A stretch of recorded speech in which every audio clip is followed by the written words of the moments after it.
السلام عليكم ورحمة الله وبركاته. ازيكم يا حبايبي؟ عاملين ايه؟ يا رب دايما تكونوا بصحة وبعافية وخير. فيديو جديد ويا رب يعجبكم.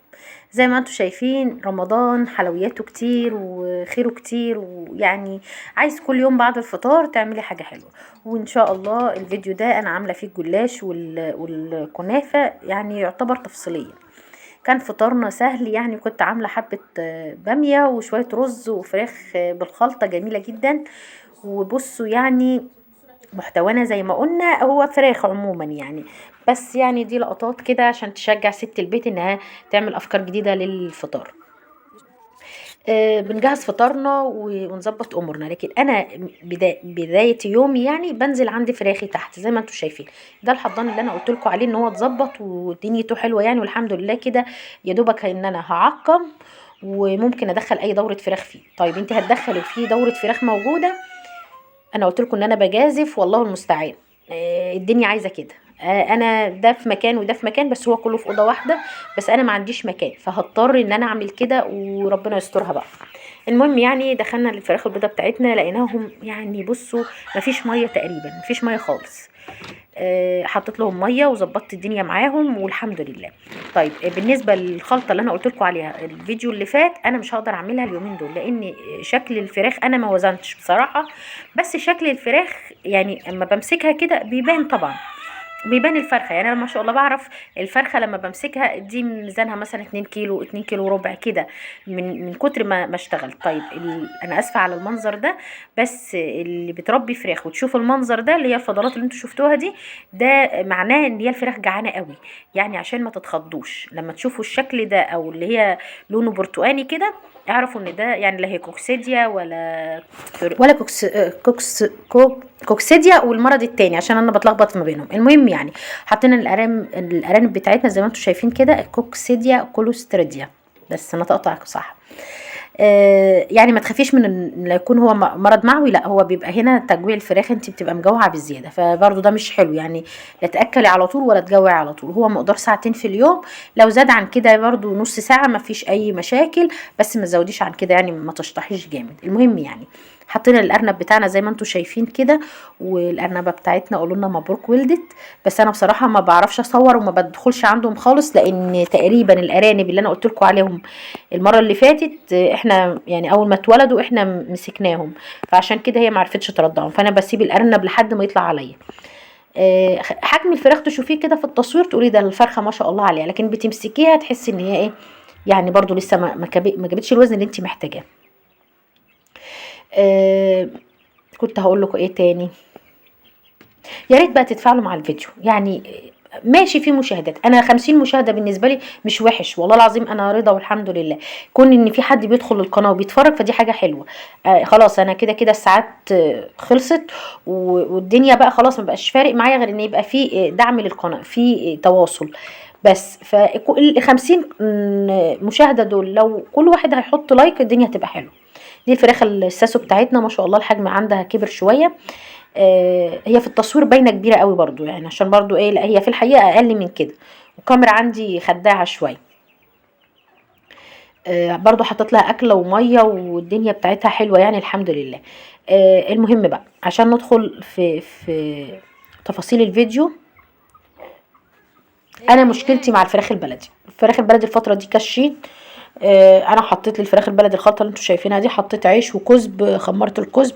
بس اكتشفت ان هم ما بيعرفش ياكلوا الكزب المتخلط اللي هو مبلول ميه، فنمشته النهارده كده وحطيته لهم برضو يعني ايه يبقى مفلفل معاهم.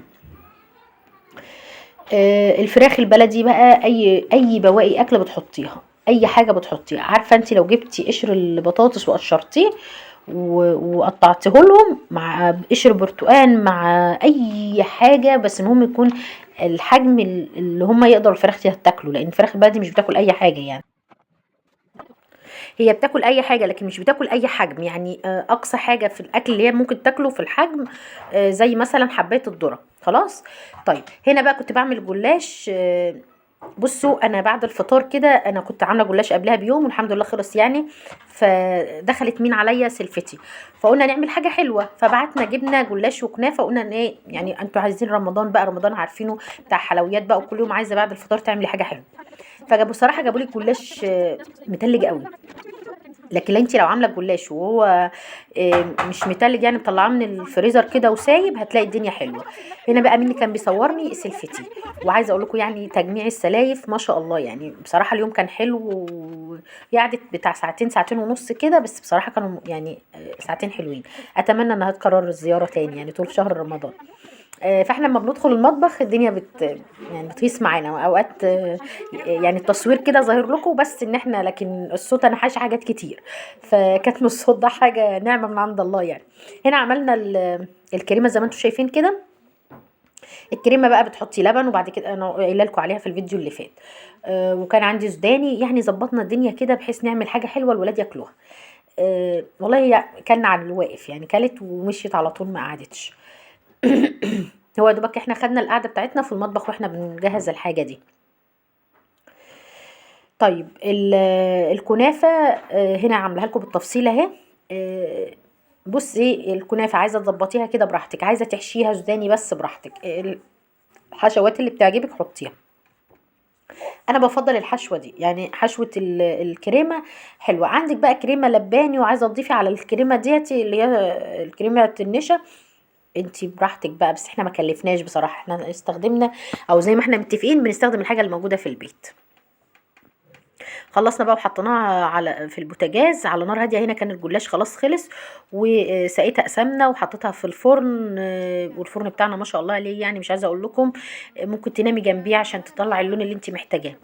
بس استخدمنا وعملنا زي ما ربنا قسم لنا والحمد لله.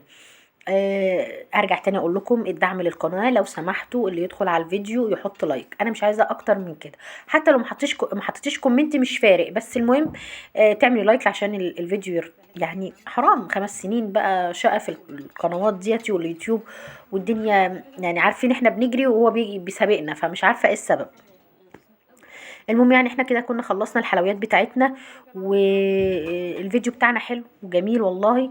وهنا خلصنا الكنافه بقى وهندخلها الفرن. احنا طول فتره التصوير هزار وتهريج، يعني عارفين احنا دخلنا الكنافه طلعنا الجلاشه، مش عارفه كانت ماشيه ورايا بالتصوير. انا قطعت كتير من الفيديو والله يا سلفتي، مش عارفه اعمل معاكي ايه. حطينا بقى الشربات على الجلاش وغطيناه وسبناه لما هدي، وبعد كده بقينا بقى بنراقب الكنافه عشان ما تبص منا. وبرده طلعنا الكنافه والحمد لله، وكله ظهر معاكم في الفيديو. عايزه بقى تحطي عليه كريمه براحتك، عايزه تحطي سوداني براحتك. ممكن تفتحيه بسيط كده وتروحي حاشيه برده كاسترد او اي حاجه، اي حاجه بتعجبك حطيها. الدنيا حلوه، والمطبخ ده لعبتك انت، استخدمي فيه اللي انت عايزاه وتعاملي بالطريقه اللي تعجبك. الحاجه اللي بتحبيها اعمليها. اخترعي. المطبخ ده ما هو الا انه اختراع، اخترعي براحتك. مره تصيب ومره تخيب، ولو خابت لو جوزك الراجل عصبي فالله المستعان على اللي هيحصل لك. دنيتك حلوه وجوزك ربنا هديه كده ويقولك الحاجه حلوه بس ما تكررهاش تاني زي ناس صحابنا، فتبقى دنيتك حلوه وهتعرفي يبقى عندك مساحه في المطبخ تعملي اللي انت عايزاه، بحيث ان النتيجه لو طلعت مش مرضيه ففي امل انك انت ترجعي لمطبخك تاني والدنيا تبقى حلوه. هنا بقى كده المفروض ان احنا طلعنا الكنافه بتاعتنا والجلاش بتاعنا ظبطناه، وكنا داعكين شويه مواعين كده غاسلينهم، كنا متخانقين برضو عليهم انا وسلفتي، سيبيهم لا سيبيهم. المهم حلفت عليها، هي والله متعوده الله ربنا يبارك لها، يعني كل ما بتيجي تلاقيني بقضي مصلحه ايدها بايدي، فربنا يديها الصحه ويبارك لها في اولادها ويحفظها وما يحرمنيش من دخلتها عليا. واتمنى بقى تتفاعلوا مع الفيديو، واشوفكم فيديوهات تانية اجمل واحسن. وربنا يسعدكم ويبارك لكم ويجعله رمضان مبارك. ربنا يرزقكم بالشهر ده بخيره ويكفيكم شره. وهنا كانت الكنافه بتاعتنا سخنه، ما كنتش عارفه امسكها والله العظيم، بس قلنا نصورها بقى. قطعناها سخنه، هي المفروض تستني عليها شويه عشان الكريمه تمسك، بس احنا كنا مستعجلين لان هي برضو كانت مستعجله وعايزه تمشي. كل سنه وانتم طيبين، كل سنه وانتم بخير، كل سنه وحياتكم حلوه وفيها كل خير ان شاء الله.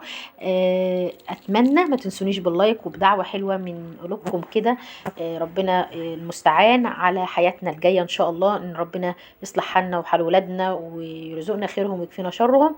واتمنى الفيديو يعجبكم. مع الف مليون سلامه.